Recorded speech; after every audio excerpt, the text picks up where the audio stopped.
Friends, now we'll see about your optical network deployment.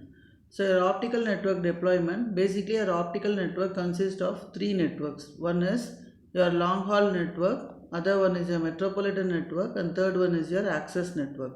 So this picture shows the whole optical network where it is going to employ your dense wavelength division multiplex, which is going to be used in the backbone of the network.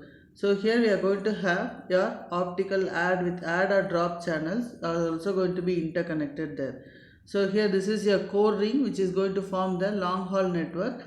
This long haul network is going to be used in the range of hundreds of kilometers where we can globally connect with the neighboring countries there.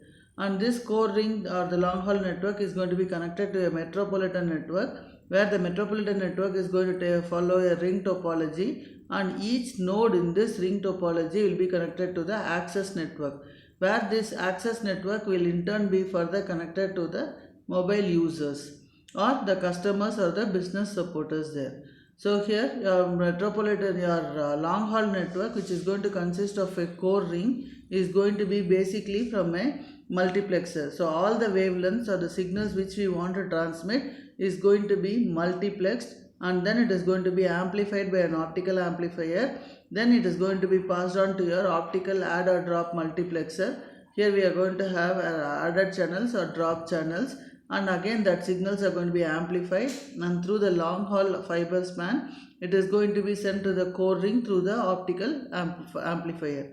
So this core ring is going to be in turn connected to your local area network. So here we are going to have another metropolitan network, and this metropolitan network will be connected to your access network, and the access network is going to consist of many users there. So here this output of this core ring we can connect it to an optical amplifier, which in turn is going to be given to a demultiplexer. So that means that it is going to demultiplex your wavelengths there. So this whole network is nothing but your optical network, which is going to cover your long haul network or the backbone of the network, a metropolitan network and the access network there. So here point to point DWDM link for your long haul network is going to be taken, where this is your transmitting node and this is going to be the receiving node. Here we are going to have the multiplexer, which is going to multiplex all the wavelength signals, and it is going to be amplified, and it is going to be transmitted through a single mode fiber, again amplified by an erbium doped fiber amplifier. Again it is amplified, and then it is going to be transmitted there. So here at the receiver side we are going to have your optical amplifier as well as your three regulators and a demultiplexer at the receiving node, so that the designated wavelength can be given to the receiving node there. So the maximum distance that is going to be between the transmitter and the receiver, or the multiplexer and the demultiplexer, should be around 600 kilometers. So now we'll see a long haul networks. So here it is a network which is going to connect several regions or the national networks together. So here in this case, these networks are going to be called as the core or backbone networks, and they interconnect your other long haul networks to extend the global interconnectivity among the national domains. So long haul network is going to comprise of point to point DWDM with optical regenerators at the end point, and with erbium doped fiber amplifiers placed between the end terminals. So here an optical 3R generator is going to be placed at an interval of 600 kilometers, so that your overall signal degradation on the link can be reduced. The ranges of the transmission distances, if I am going to use a long haul optical fiber network, it is going to range from 600 to 1000 kilometers. If it is going to be an extended long haul, then the distance is going to be from 1000 to 2000 kilometers. If it is ultra long haul, then in that case it is going to be from 2000 to 4000 kilometers. So the existing long haul DWM network is going to operate at a channel rate of either 2.5 gigabits per second over 64 or more channels, on 10 gigabits per second with up to 40 wavelength channels, or the transmission rates is going to be from 40 to 160 gigabits per second per channel with more than 100 wavelength channels to be deployed in the future there. So this is an example of a submerged cable system. So in the submerged cable system, the land is going to be called as the dry plan, and your C is going to be considered as the wet plant there. So here we are going to have your presence, your terrestrial point of presence, where your city is going to be connected to your network protection equipment. So the landing station will be having a network protection equipment, your line terminal equipment, and we will be having a different wavelengths which is going to be given to your wavelength terminal equipment there. So this wavelength terminal equipment will be fed by this power feed equipment there. So the output of this wavelength termination equipment will be sent through a transmission amplifier, followed by a repeater, then a branching unit and a gain equalizer. So here in this case, the branching unit will be having two outputs. One will go to the landing station, and after the gain equalizer it will go to the another landing station there. So where the landing station and the both the ends will be consisting of the same optical devices to be used. So here the wavelengths are going to be multiplexed, and here the wavelengths are going to be at the receiver side. It is going to be demultiplexed, and it is going to be sent to the corresponding node.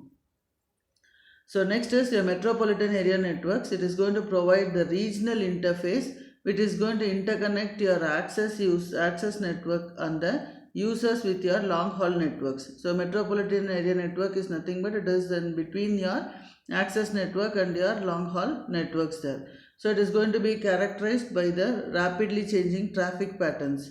So here in this case we have the network should be fast, it should be scalable, modular, and also reconfigurable there. So here the metropolitan network is going to be, area network is going to be cost effective in terms of your operation and maintenance. So the optical metropolitan area networks are going to be structured as ring topologies. So two metro ring networks are going to be interconnected by a digital cross connect, which acts as a hub between the two networks. So the ring 1 is going to constitute a metro network, which is going to provide the means of interconnection to the long haul and other metro rings, while ring 2 is going to interconnect between the metro networking nodes with several access or enterprise networks there. So here the metropolitan area network is going to be divided into two segments, namely the central ring with the neighboring ring interconnecting the access network with the central ring there. So here central ring with the neighboring ring interconnecting the access network with the central ring. So since the central ring connects to the long haul network core, that is called as the core ring, while the neighboring rings are going to be called as the access rings or collector rings, because they collect the collector rings collect the traffic and forward it to your the digital cross connect, which interconnects the two rings. So such cross connecting nodes are going to provide the interconnection between metro and the long haul networks, that is going to be called as points of presence. So here we are going to have two rings, where these two rings are going to be interconnected by a digital cross connect, where ring 1 is going to be connected to a long haul network and ring 2 is going to be connected to the access and enterprise network there. So here in this case, this enterprise network is going to receive the signal or collect the signal and then forward it to your long haul network through the digital cross connect there. So the next type of network is going to be called as your access network. Access network is nothing but there is going to be a tremendous growth in the backbone or the metro access network capacity. So when there is going to be a growth in your long haul and your metro access network capacity, that means that the number of users are going to be increased. So the end users are becoming more sophisticated. So they are using applications like rich multimedia, real-time services there, which requires more bandwidth, and the capacity should also be increased there. So here what happens is the last mile, that is from the long haul network to the users, the last mile connectivity is going to provide the bottleneck there. So here in this case, for the current last mile capacity is going to be 56 kilobits per second in the case of a dial-up modem to few megabits per second if it is going to be a cable modem or a digital subscriber line connection. So here we are going to have your access networks. Your access network is going to consist of your optical network architecture, where this is your long haul network. The long haul network is going to use your DWDM concept, and this long haul network will be connected to your metro networks, where this metro network is going to use the SONET technology, and this long haul network and metro network is going to be available in the transport network layer there. So here each metro network will be connected to the access networks, where this access networks will be in turn connected to the customer premises there or to the users. So here this access network uses your passive optical network configurations. So a passive optical network. So in this case it is going to be a standard ITU, that is TG.983. So here we are going to have this passive optical networks is going to contain two markets. One is residential and the other one is going to be business. So here in this case we are going to have a high speed network access. So passive means there is going to be no electricity to power and it is going to maintain the transmission facility. So here your passive optic network can also be an active one. So when it is going to be an active device, it is going to send and receive the optical signals. So it is going to be active at both the endpoints, and splitter could be used, but in this case the splitter is going to be a passive network. So here we are going to go for your passive optical network, which is going to be of different types. One is called your ATM based passive optical network. That is going to be the first passive optical network, which is going to be used only for your business applications. The next passive optical network is nothing but a broadband passive optical network, where it is going to consist of your original passive optical network standard, which was used in 1995, and it is going to use your ATM as the bearer protocol. So it is going to be operated at 155 megabits per second, enhanced to 62 megabits per second. Next is your Ethernet EPON, that is going to be standard from your IEEE Internet, which is going to be a first mile group. So it is going to focus on standing, that is 1.25 gigabits per second, symmetrical system for Ethernet transport only there. So here IEEE 802.3 AH is going to be 1.25 gigabits there. IEEE 802.3 AV is nothing but it is going to have the capacity of 10 gigabits Ethernet PON. The next type of passive optical network is gigabit PAN. Gigabit PON is nothing but it is going to have a high bit rate. So when it is going to have a high bit rate, it is going to enable the transport of multiple services, that is data, your IP or Ethernet, and voice, TDM, and it is going to have the native formats, which is going to have high efficiency. So ITU is going to be TG.984. So here we can see that your broadband services is going to be given to your optical network, where this optical transmitter will transmit the signals under three conditions. One is it can be your fiber to the home. Through your optical splitter, the signal will be sent to the home using your fiber to the home, or through your fiber to the building. So here in this case, when it is going to use your fiber to the building, it is going to be a passive optical network.